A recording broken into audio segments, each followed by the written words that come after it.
Mesdames, Mesdemoiselles, Messieurs, bienvenue pour ces nouvelles journées de rencontre internationale du tourisme accessible où nous allons organiser ensemble et travailler autour de tables rondes et autour du travail des invités qui ont été sélectionnés pour pouvoir répondre à différentes thématiques. Notre prochaine thématique, ce sont les échanges, des bonnes pratiques, des témoignages justement de professionnels ou d'usagers qui nous amèneront justement leur vue des solutions.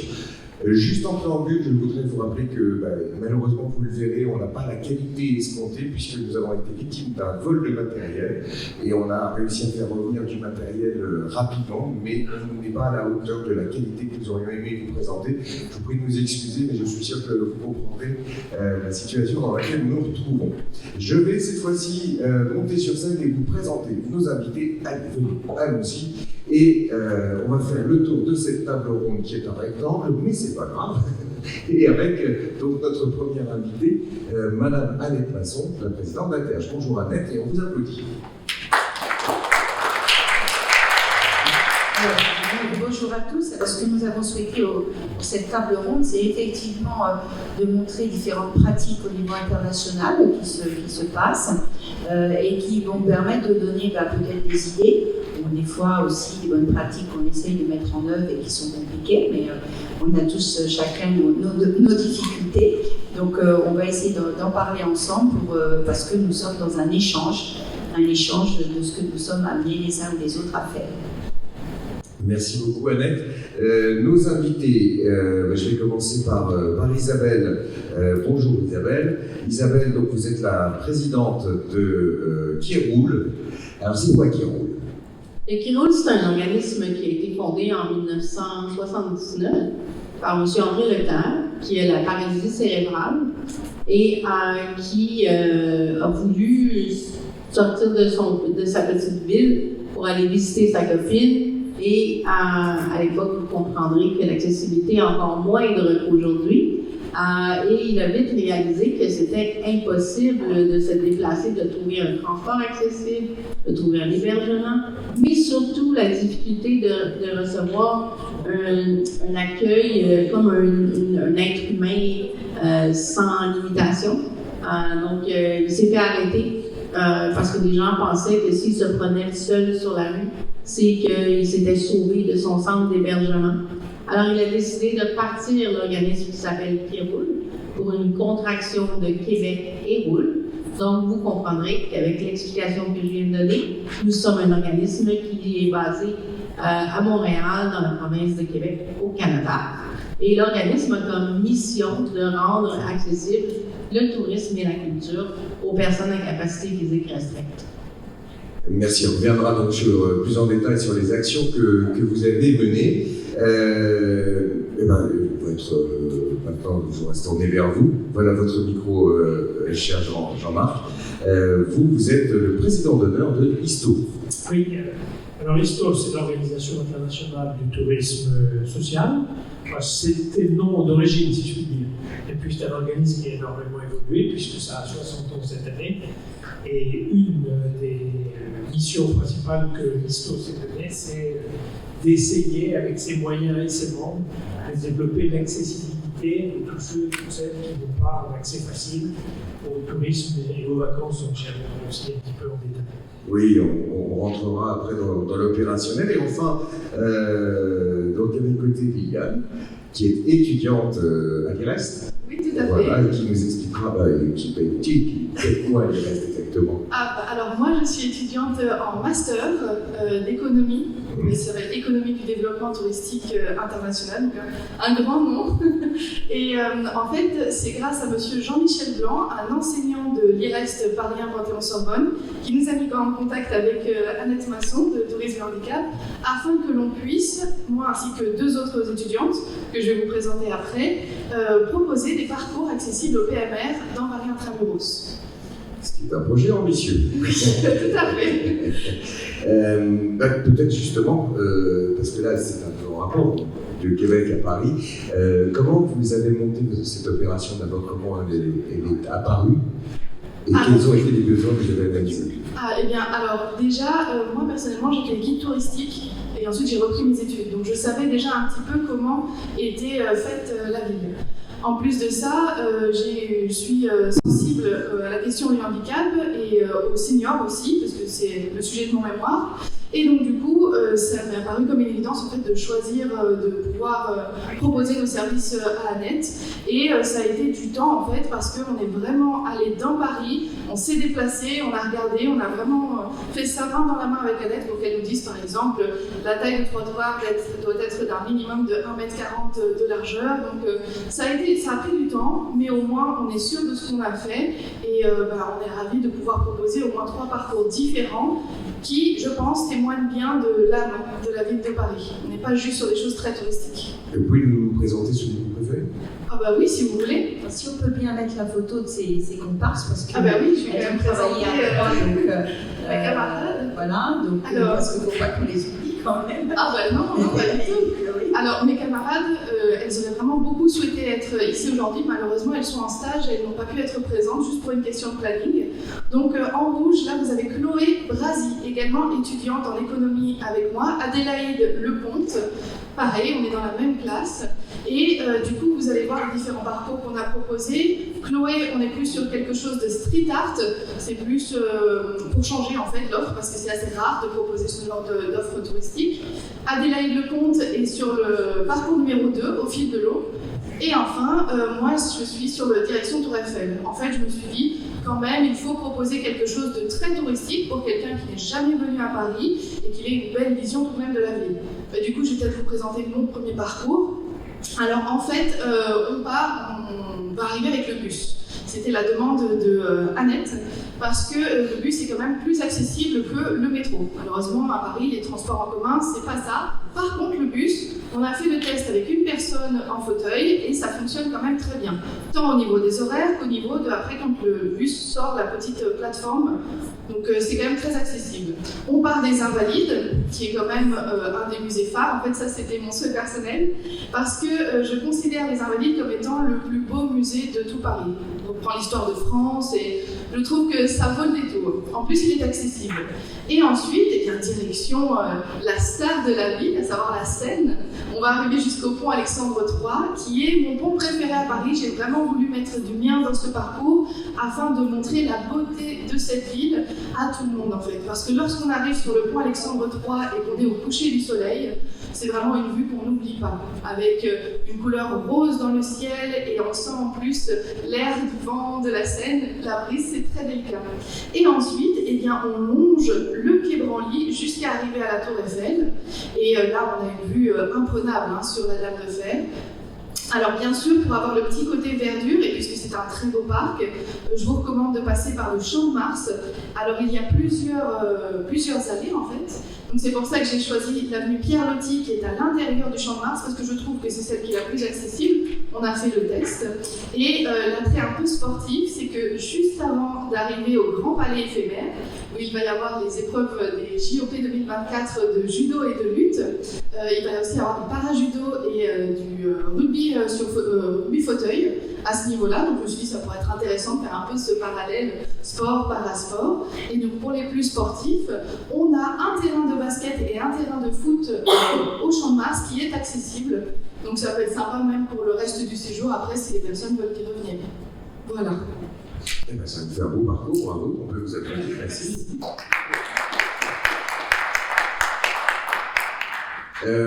On fera peut-être pas les 3 parcours, pas forcément, mais ça donne un aperçu. Ça, moi, une personne en situation de handicap, quelle que soit la personne, je trouve ça comment? Alors, pour ça, il faut remettre les images où on est toutes les 3.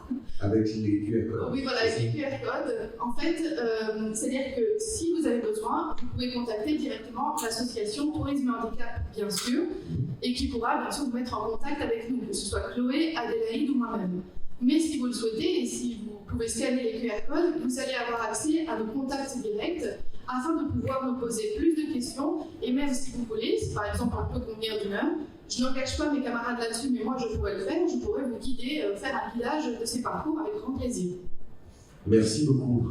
Alors, si je puis me permettre, juste pour terminer pour les parcours et passer la parole à nos autres invités, c'est que nous avons engagé aussi cette démarche, puisque nous voulons faire des parcours d'ici 2024, en termes de propositions et de suggestions, c'est pour ça qu'on parle un petit peu des Jeux Olympiques, qui permettent aux visiteurs en situation de handicap qui viendraient en France, en tout cas dans les mois à venir, d'avoir des idées, c'est des suggestions. Et nous avons donc une autre école qui s'appelle le FHT qui est en train de travailler d'autres parcours.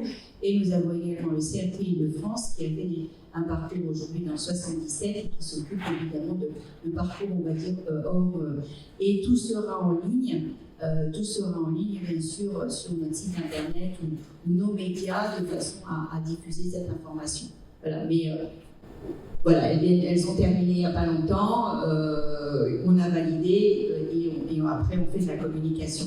Et on aura peut-être des testeurs voilà, qui voudront bien le faire. Merci. Ben oui, puisque comme merci, tu me fais la transition, vous me faites la transition, Isabelle, chez vous, à Québec, comment ça s'est passé cette mise en place? Est-ce que ça ressemble un peu à ce que vous avez vu là? Je pensais que vous étiez pour me demander si j'étais pour profiter du parcours. J'espère bien que vous avez Oui, absolument, ça m'intéresse tout à fait. En fait, nous, c'est plutôt une certification de destination qu'on fait, plutôt qu'un parcours officiel. Donc, il faut savoir qu'à la base, nous avons développé une expertise en évaluation, certification des lieux, qui soient des hébergements, des attraits, on va dans les transports, etc. Ensuite, on a développé une formation adaptée pour les différents milieux de travail. Et ça nous a amené à la réflexion on a des établissements qui sont accessibles, on a des endroits où les employés sont formés, mais comment on fait pour se déplacer, que ce soit agréable? Donc, on a décidé de développer la certification Destination pour tous. Cette certification, pour recevoir cette certification, ça doit être soit un quartier d'une ville, soit une ville, un territoire, qui décide de dire « moi, je veux devenir accessible pour les personnes, peu importe leur type de limitation ». Donc, on doit avoir un engagement des responsables de ce territoire. Ensuite, on va avoir une évaluation du potentiel d'accessibilité. Il faut savoir, comme je disais au début, nous, l'objectif, c'est vraiment touristique et culturel. Donc, là, il faut aller voir l'offre touristique et culturelle. Une fois qu'on l'a fait, là, ce qu'on veut aussi, c'est voir le reste du territoire. Bien sûr, si je suis un touriste, je viens à Paris, je viens à Montréal, je viens peu importe l'endroit, j'aurai probablement à aller à l'épicerie, à aller à la pharmacie. Peut-être qu'on ne le souhaite pas, mais on pourrait avoir des besoins médicaux. Donc, on veut des territoires qui soient accessibles pour tous, mais dans tous les aspects. Et donc, ça devient des endroits agréables pour le tourisme. Mais en développant pour le tourisme, on développe aussi pour les gens locaux. Et pour faire partie de cette certification, on a un système de 5 étoiles avec un système de points en fonction de à quel point on est capable de bien offrir au niveau de chaque des activités, au niveau des hébergements, etc. Et on demande un engagement pour le développement. On doit avoir une personne responsable sur le territoire qui est vraiment en charge. On fait un plan triennal pour améliorer ce qui n'est pas parfait. Et on doit avoir absolument quelqu'un qui roule, bien sûr, sur le comité qui fait le suivi du plan. Et on doit avoir 2 personnes de la municipalité et des personnes qui représentent les commerçants. Donc, on veut vraiment un engagement à tous les niveaux pour s'assurer qu'une personne qui veut venir visiter cette région-là, ce quartier, puisse le faire en toute quiétude sans se poser de questions sur l'accessibilité. Et ça m'amène directement, cher Jean-Marc, à une partie de vos activités, justement, parce que c'est dans votre domaine d'action de faire cette accessibilité, en tout cas d'en être un des acteurs principaux. Alors oui, par rapport à Kéroul ou à TH, le rôle de notre organisation est un peu différent. Il est plus au niveau du plaidoyer, de la sensibilisation, de la mise en réseau. C'est surtout ces trois fonctions-là. Un petit mot peut-être pour rappeler d'où on vient, pour comprendre quel est notre rôle aujourd'hui. Donc, comme je le disais en introduction, c'est une organisation qui a été créée il y a 60 ans, au moment où le tourisme était un peu balbutiement. Il n'y avait 60 ans aujourd'hui. 60 ans en plus, c'est vraiment. Aujourd'hui précisément, joyeux anniversaire. Oui, moi j'aimerais bien avoir encore 60 ans, mais enfin, bref, c'est une autre. Ceci est une autre histoire. Donc c'était à une époque où en France et en Europe, en tout cas, puisque c'est parti en Europe, il n'y avait pas d'offre touristique pour les familles, quelques maisons familiales extrêmement rares qui existaient à droite à gauche.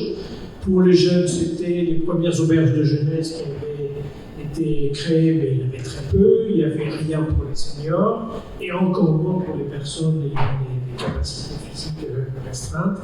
Donc, c'était une volonté portée par un certain nombre d'acteurs des milieux de l'éducation populaire de faire prendre en compte cette ambition de donner des vacances et du tourisme accessible à ces publics.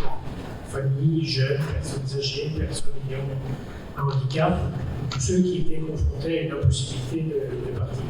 Alors bien entendu, là on parlait à ce moment-là que des pays ayant déjà un niveau de développement correct.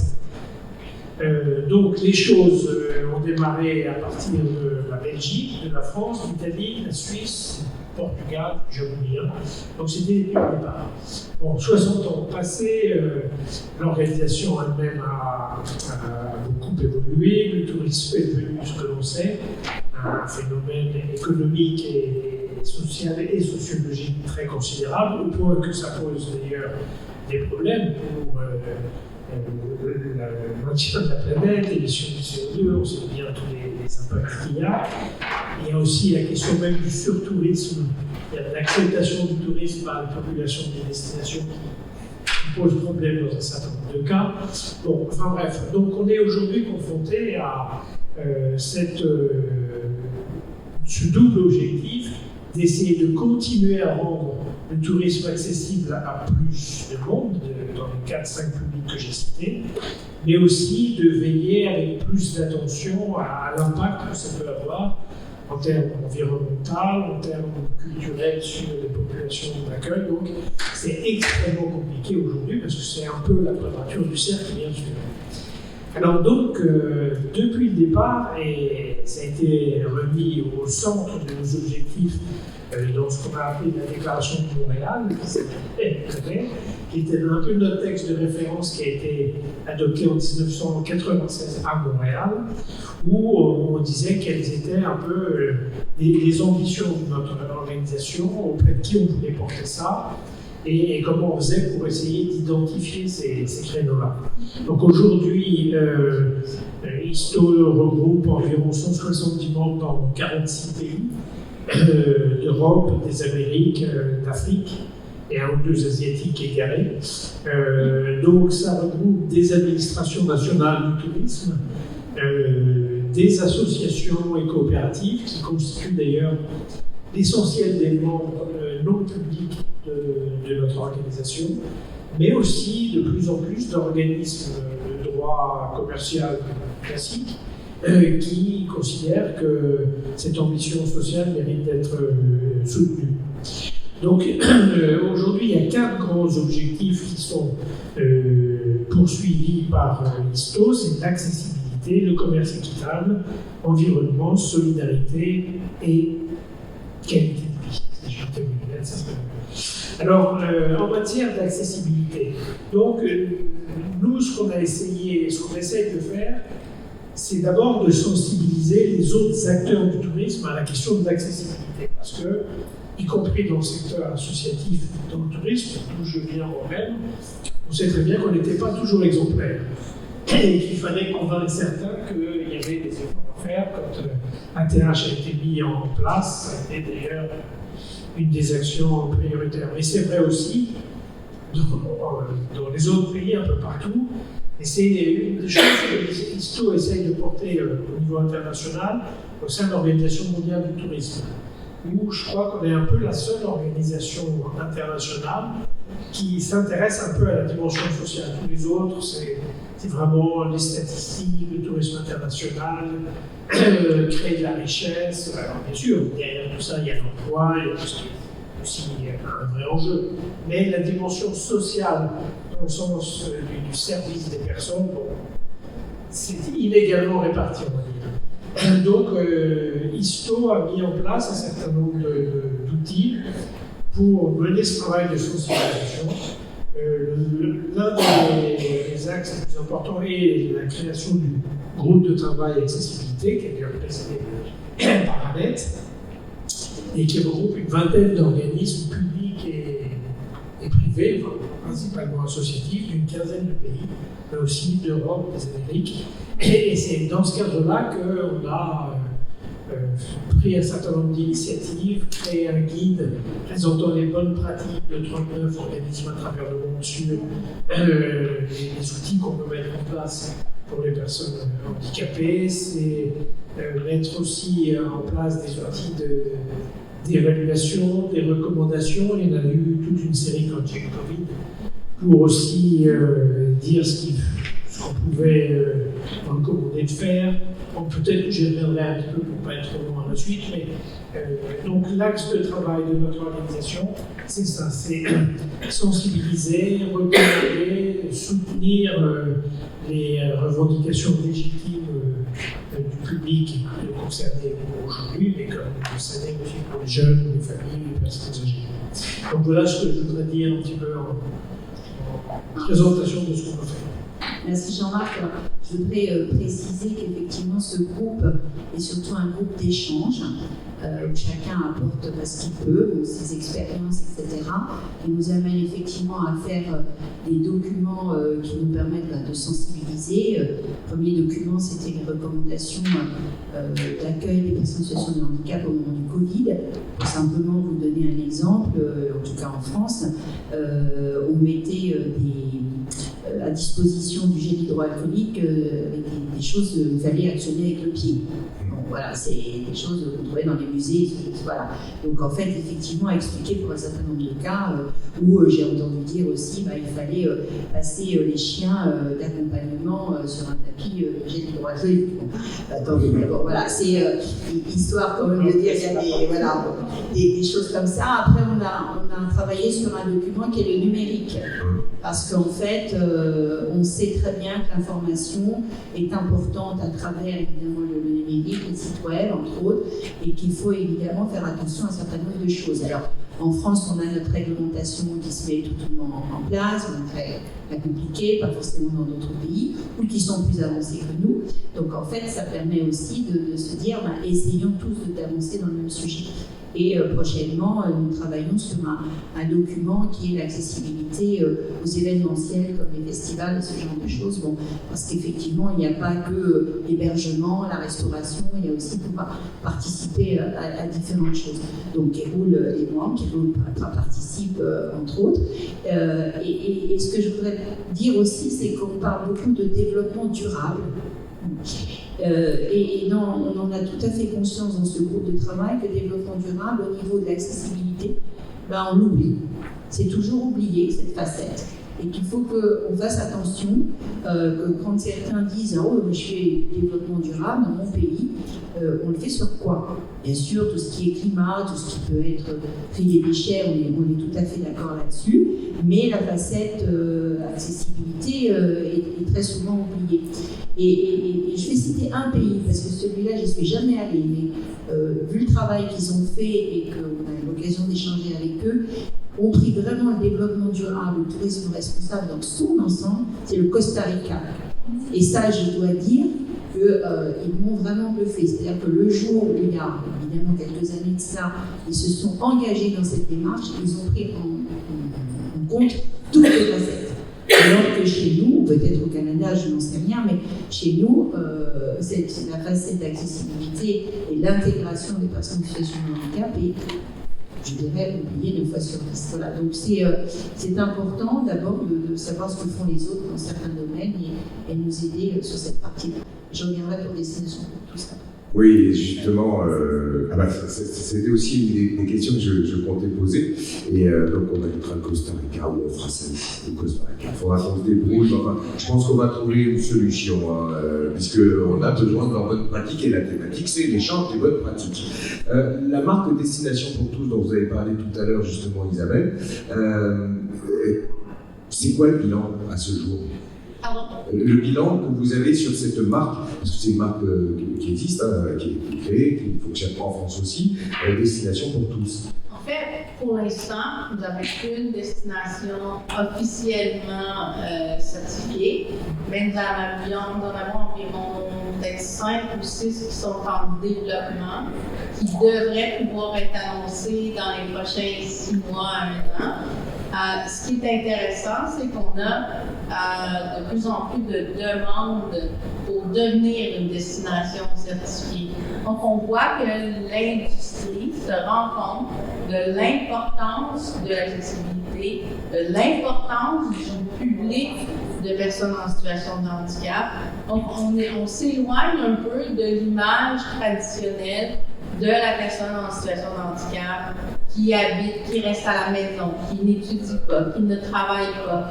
Les gens commencent à se rendre compte que c'est un public, il y a un public important qui dépense autant que les autres dans les voyages, et même souvent plus, parce que souvent, on ne peut pas voyager seul. Par exemple, moi, pour venir ici, j'ai dû venir avec une préposée, alors que ma collègue est venue seule. Donc, dans mon cas, c'est un double dépense. Donc, pour le territoire, pour l'hébergement, pour les restaurants, c'est beaucoup plus avantageux de s'ouvrir à l'accessibilité et de pouvoir accueillir donc un plus grand nombre de personnes. Et donc, pour nous, c'est très stimulant de voir qu'en ayant eu une destination déjà certifiée, on a plusieurs autres territoires qui viennent vers nous pour savoir comment ils peuvent devenir accessibles. Il faut dire aussi qu'au Québec, on a le bonheur, nous, en tant qu'organisme, ce que la plupart des organismes qui représentent le développement de l'accessibilité touristique n'ont pas. Nous sommes un organisme à but non lucratif, mais nous avons un support financier et promotionnel du ministère du Tourisme qui n'ont pas cette expertise, donc ils se fient sur nous. Donc on a une liberté d'action, mais en même temps, on a un support pour nous aider dans nos démarches. Et ça aide aussi parce que nous avons réussi à développer un fonds quand même de 5 millions qui est exclusivement pour l'industrie. Donc, pas pour nous, pas pour notre fonds de roulement, mais bien pour redonner aux établissements de l'industrie qui veulent se rendre accessibles. Et on peut donner jusqu'à 80% du montant que l'établissement a besoin. Le maximum est de 100 000 $. Quand même, c'est pas raisonnable. C'est quand même assez important comme somme. Et ça nous permet donc de pousser un peu plus loin le développement et d'avoir de plus en plus de gens, encore une fois, qui lèvent la main pour dire je dois rénover, je veux accueillir plus de monde comme le musée voisin. Alors, comment je peux appliquer pour cette subvention? Qui a cette dominante de bienveillance. Ahmed. Oui, alors j'avais préparé une slide, mais j'ai oublié de dire aux techniciennes de me mettre avec, en France, bon, nous avons Destination pour tous depuis quelques années, sur les mêmes principes, l'accessibilité touristique, les transports, la voirie, etc. Donc on est exactement dans le même format. Aujourd'hui, on a 8 territoires qui sont labellisés Destination pour tous. Donc on le sait bien, et je comprends les difficultés de toute façon de Kéroul, c'est que c'est un très long travail, puisque ça englobe un ensemble de partenaires, entre partenaires, oui, voilà, c'est bien ça, merci. Donc effectivement, on a Amiens, on a Mogueux-Carnot qui est sur l'Hérault au bord de Méditerranée, le Grand Dax, la ville de Dax qui est sur la terre du thermalisme. On a Colombier-l'Espinance et le canal du Midi, une petite partie. Toulouse, la rue Clébin également. Et puis Dunkerque, l'agglomération de Dunkerque. Et je crois que j'en oublie à Bordeaux. Voilà. Et vraiment, c'est un travail qui nous a, entre guillemets, pris quasiment une bonne dizaine d'années pour y arriver. Ça ne se fait pas comme ça en claquant des doigts, si je puis me permettre l'expression. On a une douzaine de demandes à venir qui sont en train d'être étudiées. Et c'est vrai qu'on constate un petit engouement, on va dire, qu'on n'avait pas ces dernières années. Et puis c'est d'un seul coup, là, depuis 1 an, 2 ans, il y a cet engouement, y compris sur des lieux qui peuvent paraître surprenants. Moi, la première, quand on nous a téléphoné, c'était le Mont-Saint-Michel. Le Mont-Saint-Michel qui est une destination pour tous. Alors là, mais ils vont faire des choses, c'est pas gagné, mais quand on voit ce qu'ils essayent de faire, ça prendra certainement un certain nombre d'années. Donc je pense que tu connais le Mont-Saint-Michel. Donc en fait, mais il y a cette envie d'essayer de trouver des solutions d'accessibilité et qui nous permettent aussi comme le disait Isabelle, non pas uniquement pour des visiteurs venant de l'étranger, des visiteurs venant d'autres provinces, mais en tout cas aussi pour les locaux, pour leur loisir et le tourisme de proximité. On a beaucoup d'élus qui parlent de tourisme de proximité, mais faut-il qu'ils puissent bénéficier à tous les habitants de proximité, pas exclusivement à certains. Moi, j'aimerais avoir votre vision des choses, Liliane, parce que là, on a beaucoup de parcours personnels. Il y a le vôtre aussi. Quand on voit toutes les villes partenaires, tous les partenaires, on va dire de manière générale, ça ne vous dérange pas, ça vous dérange pas un peu d'aller vers d'autres départements, d'autres régions pour faire vivre ce système que vous avez mis en place? Ah bah si, bien sûr, vraiment, là, ce serait juste une question de temps, en fait, et de moyens, tant de moyens physiques que de moyens financiers, mais c'est tout à fait quelque chose qui me plairait énormément, parce que... Alors, des moyens financiers, là, pas tout de suite, mais en analysant, vous avez la présidente d'ATH, je dis ça, je dis rien, vous avez monsieur Diston, je dis ça, je dis rien. Qu'est-ce qu'il nous faut, justement, en termes de moyens financiers, évidemment, parce que l'argent, c'est la base, et en termes de support professionnel, en main-d'œuvre, en aide même sur les territoires. Comment vous envisageriez ça? Puisque vous avez déjà le feedback sur Paris. Alors moi, ce que j'envisagerais, c'est de contacter les associations des endroits où éventuellement je souhaiterais développer ces propositions de parcours. Je verrai ça avec Madame Masson et avec l'association Tourisme et Handicap, bien sûr, qui ont quand même, je pense, beaucoup de contacts. Et ensuite, je pense que c'est toujours important, plutôt que de... Certes, l'Office du tourisme est important, la mairie, etc. Mais parfois, les associations de personnes qui vivent sur le territoire en savent beaucoup plus. Donc c'est pour ça que je pense que c'est important de mettre vraiment la lumière sur ces personnes-là. Et ensuite, c'est simplement les personnes qui composeraient l'équipe pour venir faire ces parcours-là. C'est tout simplement des personnes engagées, des personnes qui souhaitent vraiment être là, souhaitent participer. Et ce que j'aime bien, c'est que j'aime pas faire des parcours juste, on fait quelque chose de base. J'aime toujours ajouter ce petit plus, cette chose qu'on ne savait pas sur la région ou sur ce quartier, etc. Donc c'est pour ça qu'il me faut des personnes qui savent vraiment de quoi elles parlent. Après, moi, je suis prête tout à fait à m'engager aussi. C'est juste une question, là, pour le coup, de planning. Mais c'est vraiment, je dirais, sur place. Et éventuellement, s'il y a des personnes dans Paris qui accepteraient, parce que j'ai un camarade à moi à l'université qui s'appelle M. Mihai Corduc-Picra, qui est originaire de Roumanie, et avec qui on va créer une association dans le courant de cet été pour justement proposer un tourisme plus durable en incluant, comme le dit si bien Annette, l'accessibilité, parce qu'on n'en parle pas assez dans ce cadre-là. Et avec lui, on pense pouvoir essayer de s'éloigner en fait de Paris, qui est vraiment le centre de la France. Certes, c'est un endroit centralisé, mais aujourd'hui, la France, c'est quand même beaucoup de choses. qui valent énormément la peine d'être mises en avant. Par exemple, moi je viens de la région de Nice, dans PACA, donc alors certes c'est très ensoleillé, hein, c'est très touristique tout ça, mais il y a des régions dans le centre de la France qui mériteraient aussi d'être très mises en avant. Et je souhaite ça, c'est pas pour le coup, ça c'est un projet de vie que j'ai après le master. Parce que je fais mon mémoire donc, sur la silver economy et le développement touristique des seniors.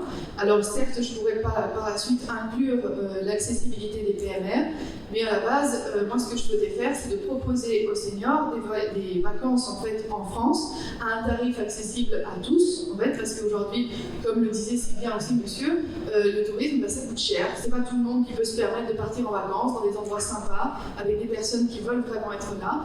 Donc c'est vraiment quelque chose que je souhaite mettre en place, ce serait vraiment un projet de vie pour redynamiser à la fois les zones un peu isolées de France, qui ont toujours une histoire de toute façon, les personnes âgées et les personnes en situation de handicap. Oui, on voyait une cohésion globale. Et surtout, puisque vous êtes de Nice, la meilleure adresse de la Soca. Ça, c'est important. Parce que... oui, je m'intéresse à tout. Ah, je vous le dis tout de suite, c'est simple, c'est chez René. Ah, c'est René, en plein centre-ville. En plus, c'est sur le chemin du Costa Rica. C'est ça qui est pratique. Ça nous fait le reste direct.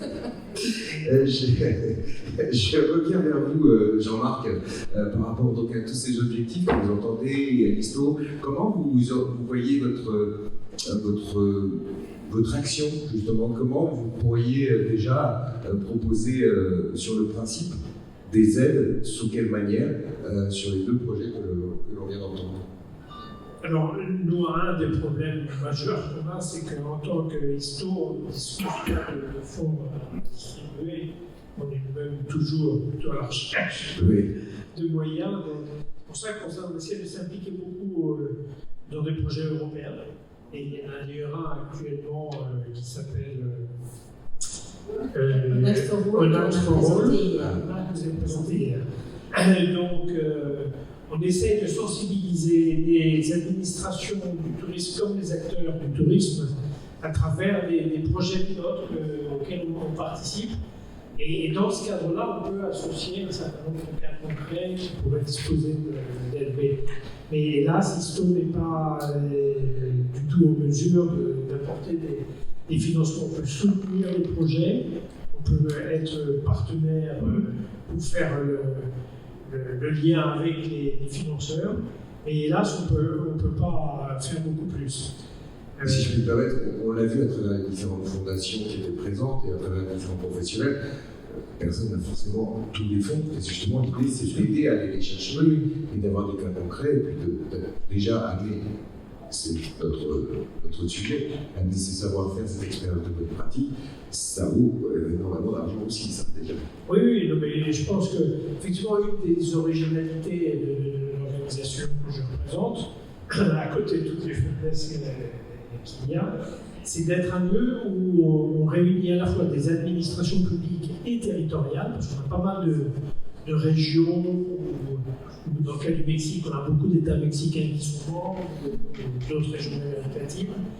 Donc c'est réunir des acteurs publics et des acteurs privés, qui sont associés, commerciaux, on essaye vraiment d'être le lieu de rencontre et d'optimisation des initiatives partagées. Et une autre chose qui me paraît très importante, ça rejoint ce que disait Annette tout à l'heure sur le Mont Saint-Michel, c'est que ce qui nous paraît fondamental, c'est d'œuvrer pour l'accès au tourisme, pour l'aménagement d'un tourisme de meilleure qualité et plus accessible, mais qui profite aussi aux gens du cru. Et ça nous paraît absolument fondamental. Tu citais l'exemple du Costa Rica, Annette. C'est vrai que c'est le seul pays au monde où il n'y a pas d'armée depuis des décennies, mais en plus, dans le domaine qui est le nôtre, là, ils viennent de recevoir des récompenses, parce que c'est vrai qu'ils sont très moteurs dans des mises en place de dispositifs qui, à la fois, essayent de rendre plus accessibles, mais aussi plus inclusifs pour leur propre population. Et là, il y a un exemple concret qui est l'aménagement d'une plage, qui est dans une région assez pauvre du Costa Rica, qui est peuplée surtout par une communauté afro-indienne, rien, je ne sais pas ce qu'il faut dire. Et l'objectif, c'était d'aménager la plage pour que les personnes handicapées puissent y venir, ce qui n'est pas évident, mais aussi que tout ce lieu soit accessible pour les locaux. Et moi, je trouve que c'est ça qui est remarquable, c'est de ne pas faire le tourisme contre la population, mais de voir quelque chose qui est d'intérêt général pour les deux. Et on sait bien que sur le long terme, il n'y a que ça qui marchera, parce que sinon, on va aller au-devant d'applications majeures. Vous avez d'autres travaux en cours dont vous attendez la réalisation actuellement? Il y a ce que tu disais tout à l'heure, et la préparation de recommandations. Ce qu'il faut préciser, c'est que chacun est bénévole. Et donc, ça, c'est toujours une difficulté à gérer. Donc, en fait, on arrive à s'entendre, je vais dire, souvent par visio, puisque sinon, après, c'est des coûts qu'on ne peut pas supporter les uns ou les autres. Mais travailler, on va dire, 3 ou 4 fois dans l'année. Et puis, en ce qui me concerne, après, quand même un travail par rapport aux remarques des uns et des autres, les suggestions des uns et des autres, pour faire avancer les choses. Donc, on a ce document. Après, ça c'est le 3e en cours, mais après, on essaye de trouver un sujet de préoccupation de tous. Quand on a dit qu'on faisait l'événementiel, c'est parce que c'est un sujet de préoccupation de tous les pays. Bon, après, il faut effectivement trouver un sujet qui intéresse tout le monde.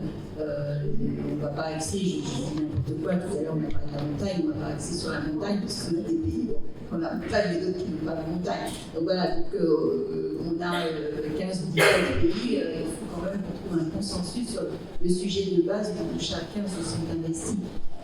Donc on essaye de trouver au moins une fois par an une bonne idée à mettre en pratique, qui est diffusée dans tous les pays, que chacun essaie de s'approprier, et surtout ceux qui ont du mal des fois à faire avancer les choses, parce qu'on est là pour s'entraider en fait.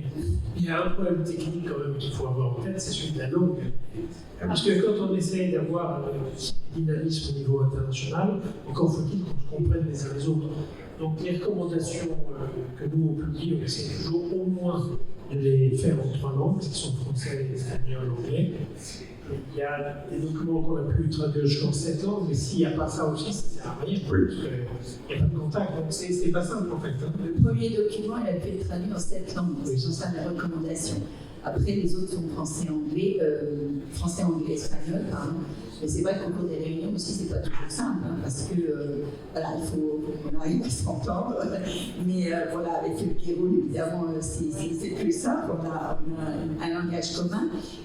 Mais bon, on a des pays d'Amérique du Sud, ce genre de choses, donc qui vont là-dessus sont sur l'espagnol, mais quelquefois avec un vocabulaire spécifique, on va dire. Voilà. Mais on y arrive, hein. Je crois qu'il y a la bonne volonté de tous. Pour qu'on arrive à travailler ensemble. Vous avez parlé du Costa Rica, qui est un exemple, enfin, je vous cite. On a souvent tendance, nous, à s'imaginer en France, on dit on se trouve pas bien, on est mauvais, tout ça. Où est-ce qu'on est bon, où est-ce qu'on est mauvais en France sur ces pratiques-là, justement? Est-ce qu'on peut évaluer déjà? Alors, tout à l'heure, je l'ai dit, on est mauvais quand j'entends parler du développement durable et du tourisme responsable qui n'encadre pas toutes les facettes. C'est ça, c'est là où on pourrait commencer à faire avancer. Bon, maintenant, effectivement, on peut voir aussi le verre à moitié plein, parce que n'oublions pas les 8 destinations que j'ai citées tout à l'heure qui se sont investies, il y a 12 années à venir, et puis petit à petit tout ce qui est fait, mais ça prend énormément de temps. Je pense que le Québec, c'est la même chose. Avec de l'aide, par contre, là j'adore les 5 millions de dollars canadiens, hein, pour être précis, parce que tout à l'heure, ils avaient les 5 millions. Bon, nous, on n'a pas de financement hein, de ce point de vue-là. Les entreprises touristiques peuvent éventuellement de la région ou du département, mais c'est un peu compliqué. Donc, je pense qu'on ne parle pas assez bien, trop, des bonnes choses pour donner l'envie aux autres aussi, et aussi donner l'envie aux personnes en situation de handicap d'y aller. Voilà. Et nous, on essaye de faire au mieux avec notre magazine, avec notre site internet, etc. Mais peut-être l'expérience qui roule en termes de communication va être intéressante. Il y a des trophées du tourisme accessible. Il y a des trophées aussi, mais c'est beaucoup d'énergie et que derrière, tout à l'heure, je ne sais pas si on aura des journalistes qui viendront, mais il faut qu'on aille les chercher pour parler des trophées, pour parler de l'accessibilité. Donc je ne sais pas si au Québec c'est la même chose. En fait, je pense que dans notre cas, un des gros outils, un des beaux accomplissements, je crois, pour les personnes qui sont à mobilité réduite ou qui ont des besoins de services qui sont mieux adaptés à leur réalité, c'est qu'on a nous aussi un outil qui sort une revue, un magazine nos 3 mois. Où on va parler des nouveautés que Kéro fait, on va parler de ce qui se fait à l'international, mais on va aussi toujours s'assurer d'avoir des gens qui parlent de leurs propres expériences de déplacement. Mais je pense que l'outil le plus pertinent et celui pour lequel on a d'ailleurs un kiosque ici, c'est pour parler c'est vraiment le Québec accessible, le Québec pour tous, pardon. Et ça, c'est à la fois un site web où on peut aller chercher toute l'information, donc tout ce qu'on a évalué en termes d'hébergement, d'activité, etc., se retrouve sur le site web avec, il est très beau d'ailleurs, avec des belles images, comme un vrai site touristique, il n'est pas un peu drabe comme on peut penser parfois quand on parle seulement d'accessibilité. Et l'autre avantage, c'est qu'on peut y faire des recherches, par exemple par région au Québec, et on peut aussi faire des recherches en fonction de notre propre limitation fonctionnelle, qu'elle soit physique, qu'elle soit intellectuelle, qu'elle soit visuelle. Donc, on peut vraiment cibler nos recherches et ensuite, on peut se faire nos propres itinéraires, mais on peut aussi suivre des itinéraires que Kéro aura établis. Donc, on va pour aider les gens un peu, le parcours, un peu comme vos parcours que vous avez fait. On peut dire, par exemple, sur 3 jours, vous aimez la culture, voici ce qu'on vous suggère comme parcours. Si c'est en famille, c'est du plein air, vous aimez le patrimoine. Donc, on a vraiment beaucoup de choix qu'on peut soit c'est libre à eux s'ils veulent se faire leur propre itinéraire, mais on a aussi tout ce qu'il faut clé en main pour suivre un itinéraire qui pourrait les intéresser. Donc, c'est un outil très intéressant. Et vous arrivez donc à synthétiser toutes les infos de tous les partenaires? Oui. Ouais. En fait, ce qu'on fait, c'est qu'on va, par exemple, les gens qui veulent, ils peuvent tout simplement aller voir le nom de l'endroit et quelle est sa vocation. Mais on peut aussi aller fouiller plus loin. On a toujours le site web de l'établissement. Et nous, on y va avec 2 codes, c'est-à-dire accessible ou partiellement accessible. Donc, dans le accessible, c'est qu'une personne en fauteuil roulant pourrait, tout ce qui est public est accessible à une personne en fauteuil roulant. Donc, on peut prendre toutes les mêmes, aller visiter toutes les parties du musée, on a accès à tout. Et quand on met le partiellement accessible, c'est là où la personne peut aller voir. Et le partiellement accessible, ça peut être, par exemple, il n'y a pas de possibilité de barre d'appui dans la salle de bain. Ça peut être qu'il y a un musée, il y a 2 étages, mais le 2e n'est pas accessible. Et alors, à ce moment-là, la personne peut choisir par elle-même, moi, je veux tellement y aller. C'est accessible seulement à un étage, mais je vais y aller quand même parce que je veux au moins avoir accès à la moitié. Ou, par exemple, partiellement accessible pour quelqu'un qui est en fauteuil roulant manuel peut devenir un accessible pour une personne qui est avec une canne. Donc, c'est pour ça qu'on n'a pas mis de système d'étoiles dans cette partie-là, mais plus un général partiellement accessible et aller voir pour vous qu'est-ce que ça veut dire et si c'est accessible quand même pour vous ou pas. Merci beaucoup. Oui, Jean. Si vous permettez, je voulais aussi dire un mot sur votre question précédente. Et nous, qu'est-ce qu'on a qui se passe bien en oui. C'est vrai qu'on a vite fait d'être masochiste. Moi, j'aime bien faire la moitié libre. En termes d'accessibilité, moi, je suis moins que vous pour faire des comparaisons. Mais je dirais qu'au niveau global, déjà, sur les 35 ans que j'étais impliqué dans cette organisation, j'ai vu d'énormes progrès un peu partout. Je trouve que s'il y a un domaine où vraiment ça a bougé, c'est bien sûr l'accessibilité. Et alors, dans le cas de la France, s'il y a un domaine où on n'a pas à rougir, c'est sur la dimension sociale du tourisme au sens large. Parce que là, franchement, on est un des pays les plus en pointe au niveau international, il n'y a aucun doute là-dessus. Quand on voit ce qui a été mis en place avec les chèques vacances, l'offre portée par les associations d'auberges de jeunesse, de villages de vacances qu'il n'y a nulle part ailleurs, l'aide des comités d'entreprise, le programme pour les seniors qui a été créé il y a une quinzaine d'années, etc. Là, franchement, on n'a pas à rougir, je crois qu'au contraire, beaucoup de pays regardent ce qu'on fait parce qu'on est plutôt exemplaire, pour une fois, et que c'est vrai qu'on peut avoir honte de le dire. Donc, je le dis. Voilà. Ah bah oui, et je rebondis aussi là-dessus parce que il y a quand même beaucoup de choses qu'on fait, mais donc malheureusement on ne parle pas assez. Par exemple, à Ivry-sur-Seine, il y a une pépinière et hôtel d'entreprise qui s'appelle Silver Innov et qui accueille des startups qui sont vraiment axées sur l'innovation au niveau de la santé, du vieillissement et du handicap.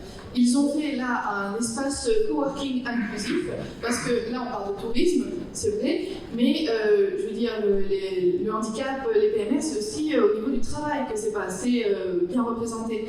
Et donc du coup, cet endroit-là propose des espaces mais magnifiques qui ont un accès pour tout le monde pour que les personnes puissent vraiment développer leur activité et qu'elles puissent mettre en avant. Il y en a plein de startups qui sont créées là-bas avec par exemple qu'est-ce qu'on va avoir? On va avoir Entoureo, par exemple, qui propose à des personnes, à des familles, de retracer leur histoire, parce que, par exemple, il y a des personnes qui ont une belle histoire à raconter, mais qui ne peuvent plus le faire pour des raisons de vieillesse ou de santé, et ces personnes-là proposent de pouvoir retracer cette histoire. Ensuite, on a plein d'autres startups qui se développent, surtout au niveau technologique, je veux dire, il y a l'hôpital Charles-Foix aussi, qui est un pôle de développement et d'innovation, qui met vraiment l'accent là-dessus, mais donc, voilà, vu que c'est à côté de Paris, eh bien, Paris Lastar prend vraiment toute la lumière, alors qu'à Ivry-sur-Seine, on a vraiment des personnes très engagées qui souhaitent mettre ça en avant. Je pense par exemple à Anouk Serrault, à Isabelle Marchand, qui sont vraiment des personnes que je recommande. Alors certes, on n'est pas dans le tourisme, mais quand même, c'est important si par exemple, il y a des personnes qui viennent faire du tourisme d'affaires. C'est quelque chose qui existe, qui est quand même très développé. Plutôt que d'aller dans Paris, pourquoi pas aller visiter Ivry-sur-Seine, aller visiter le Grand Paris, en fait, l'Île-de-France, et pourquoi pas aller faire ses réunions de travail à Silverine. Voilà. Je reviens à l'hôpital Charles-Foix, puisque vous l'avez cité, en quoi ils sont acteurs là-dedans? Alors, l'hôpital Charles-Foix, c'est au niveau de l'innovation et de la recherche, tant sur la santé, le vieillissement et le handicap, également sur la question du cancer, parce que c'est vrai qu'on ne le sait pas assez, mais quand on atteint un cancer, par exemple, histoire personne, c'est le cas de mon mari par exemple, il ne savait pas les droits auxquels il avait accès, il ne savait pas que pour son travail, il fallait faire certaines démarches, parce que son employeur s'est bien gardé de lui dire. Donc, en fait, l'hôpital Charles-Foix travaille aussi pour ça, avec de nombreuses associations. Et il y a des collectifs aussi, comme le collectif Je t'aide, qui travaille aussi avec l'hôpital Charles-Foix et qui est vraiment, qui vous aide quoi, à savoir ce qui est le problème, c'est que c'est ça. C'est que la lumière est mise sur des éléments, des choses, des personnes qui sont très connues. Et on oublie en fait les petits acteurs d'à côté qui se battent tous les jours et qui au final finissent par disparaître juste parce qu'on n'en parle pas assez. Parce qu'il y a des personnes qui sont en situation de handicap définitif, et puis il y a des personnes qui se retrouvent dans une situation de handicap passagère, tout à fait. Et qui découvrent effectivement aujourd'hui beaucoup d'informations. Et c'est là où justement ATH est important aussi bien pour les professionnels que pour le professionnel. Et rebondir à la fois ce que disait Isabelle et Liliane, c'est qu'effectivement, il y a un problème de recherche de l'information.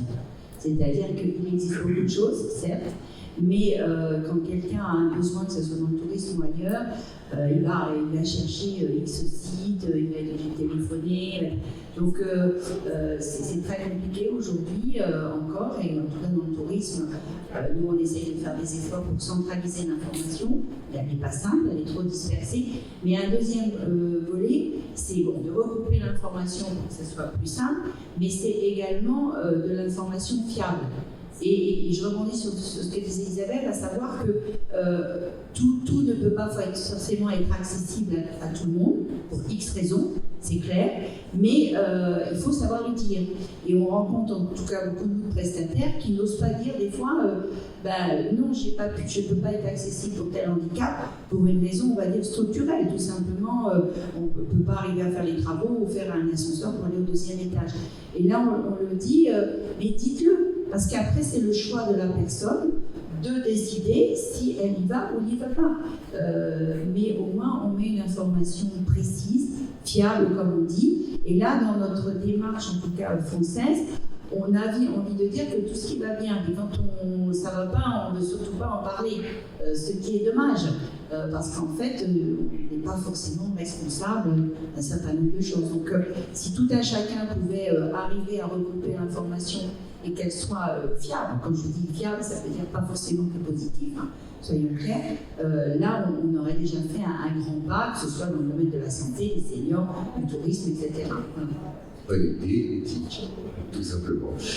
Parce qu'on y revient, et c'est vrai que c'est ce qui ressortait un peu hier aussi dans nos échanges, c'est que le handicap, c'est pas juste une personne en fauteuil. Le handicap, c'est visible, c'est non visible, c'est moteur, c'est pas moteur. Voilà, c'est vaste. Ce qui nous manque en France, c'est que nous n'avons pas, au niveau du tourisme, de site générateur de toutes ces informations. C'est un sujet de préoccupation, bien qu'on ait des grands événements à venir. Parce qu'en fait, si je fais Allemagne accessible, si je fais Irlande accessible, si je fais Écosse accessible, j'ai tout sur un site, bon, y compris pour le Québec. Mais en fait, j'ai toute l'information, pas uniquement touristique, mais aussi en déplacement, enfin bon, un certain nombre de choses. Et voilà, il y a des pays qui ont réussi à fédérer l'information sur un site unique. Et après, évidemment, il faut cliquer à droite ou à gauche sur l'information qu'on cherche, ou si on veut aller à Dublin ou ailleurs, mais on trouve tout de suite. Nous, ce n'est pas le cas, il faut aller faire le site de Bouches-du-Rhône Tourisme, puisqu'ils sont à la salle, donc je salue Mélanie, mais il faut aller faire le site d'ATH, il faut aller faire le site de X, et ça, c'est très très compliqué. Donc, si on arrivait à fédérer tout ça, ce serait génial. Peut-être qu'Isabelle va. Bon, je voulais juste ajouter une petite chose, c'est que nous, ce qu'on a fait en supplément à l'information sur l'accessibilité des attraits, des hébergements, etc., c'est qu'on a aussi mis de l'information sur si vous voulez voyager au Québec, vous avez besoin de l'aide personnelle, si vous avez besoin de savoir est-ce que votre vignette de stationnement française est bonne au Québec. Toutes ces informations-là aussi se trouvent sur un même site web. Donc, le touriste extérieur ou même les Québécois qui veulent visiter le Québec retrouvent toute l'information sur un même site web. Donc, c'est concentré et on n'a pas besoin de commencer à passer sur 2, 3, 4 sites web pour trouver l'information plus personnelle, plus touristique, etc. Et ce rôle-là, justement, vous l'avez pris, on vous l'a donné, ou alors c'est venu naturellement Je pense que c'est une responsabilité qu'on a pris, certainement qu'on a pris par nous-mêmes, probablement parce que le fondateur est une personne qui avait la paralysie cérébrale, parce que j'en suis la présidente depuis 10 ans et je suis moi-même avec tétraplégique. Donc, on a une conscience de voyageur, d'expérience, mais aussi parce qu'on écoute beaucoup ce que les gens demandent. On a un très bon contact avec nos membres on a des membres organismes, mais on a aussi des membres individuels. On donne des conférences voyage, donc on entend les questions des gens qui viennent nous voir après la conférence. Ah, ben là, vous m'avez donné de l'information, mais moi, je voudrais bien aller à tel endroit, mais c'est tellement compliqué. Comment je fais pour trouver de l'aide personnelle? Comment je fais pour savoir si les lieux sont vraiment accessibles? Donc, on adapte au fur et à mesure, en ajoutant certainement des nouvelles rubriques au fur et à mesure où on se rend compte que les gens ont des inquiétudes supplémentaires. Mais vous parliez d'argent, mais il y a aussi visiblement de l'aide d'action, de l'aide de savoir-faire. C'est ce que je n'entends pas justement, mais c'est ce qu'on devine à travers tout ça. Oui, en fait, oui, c'est très très important. Moi, je pense que c'est la même chose. Parfois, les gens nous disent ouais, je me suis rendu accessible, mais ou bien ils se disent pourquoi je me rendrais accessible, je ne vois pas de personnes en situation de handicap. où je me suis rendue accessible et je ne vois pas plus de personnes en situation de handicap. Donc, il y a une question aussi, la communication est tellement importante parce que les gens qui ne les voient pas, bien, on leur dit c'est peut-être parce que vous n'êtes pas accessible que vous ne les voyez pas. Et dans l'inverse, quand les gens se rendent accessibles, on leur dit si vous ne le publicisez pas, si vous ne faites pas de communication, les gens ne peuvent pas deviner que vous êtes devenu accessible. Donc, on est un peu le moteur qui permet de faire le contact entre l'industrie et le voyageur. Et ça, c'est pas une question d'argent, c'est une question de volonté, une question de communication, une question de garder le contact. Donc, c'est une partie qui est aussi très, très, très importante dans tout ce moteur touristique accessible et disponible. Merci beaucoup. Moi, je voudrais permettre la petite conclusion, puisqu'on a les trophées. D'abord, transmettre nos amitiés à André Leclerc, parce qu'on a collaboré pendant plusieurs années. Aujourd'hui, il a une retraite bien méritée et Kéroul fait partie du premier partenaire qui nous a rejoints 3-4 ans après, puisqu'on a fait même une grande opération en 2005 avec Kéroul, André et Lynn à l'époque. Et donc ça, c'est vraiment une longue amitié où chacun essaye de faire avancer dans son pays un certain nombre de choses. Et puis je voudrais saluer aussi Jean-Marc, parce que quand on a créé l'association Tourisme Handicap, il y avait 3 membres fondateurs, et l'un des membres fondateurs, c'était l'UNAT, avec Jean-Marc qui était à la tête de l'UNAT, l'Union nationale des associations de tourisme.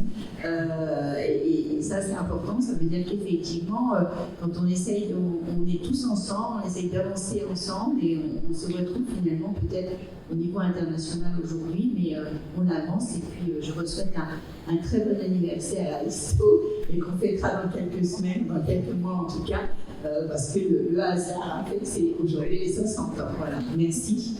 Merci à vous 4. Je vous demande d'applaudir nos invités, s'il vous plaît.